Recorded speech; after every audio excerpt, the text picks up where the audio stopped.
No enrolled student of an institution of higher education within the Oklahoma State system of higher education shall be required to engage in any form of mandatory gender or sexual diversity training or counseling, provided voluntary counseling shall not be prohibited. Any orientation or requirement that presents any form of race or sex stereotyping or bias on the basis of race shall be prohibited.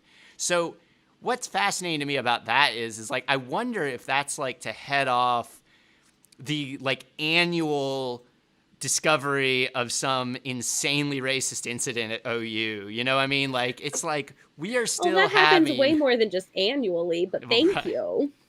I mean, I just think back to like, the SAE incident, that probably made planetary news. Yeah. Um, Or just but the it's, incident last year. I mean, right. I was a graduate from the history department, and that department had serious conversations and serious divisions within itself about that incident. And it took a lot of reckoning, and it took a lot of you know advocacy from students and from younger professors to like get statements out there. But it's mind-boggling to think about. When I was in high school, there was one afternoon every year where girls were taken out of their classrooms, sent to the gym, and told how to not get raped.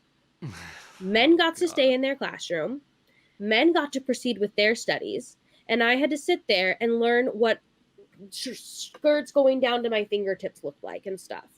And so it's like, the idea that like gender-based learning is something that we should ban, and knowing what it means to live in a society where it's like you can't grab a woman's ass anymore. Yeah. You can't participate in these kind of activities, and you have to learn sensitivity training. And I mean, if anything, we should just make students watch the T video. If I swear to God, everyone should watch this T video. It's about consent.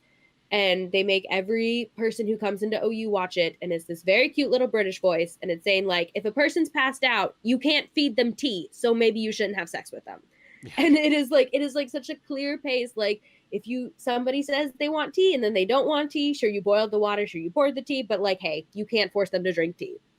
And so it's like, Simple there are concept. very clear ways to have these conversations.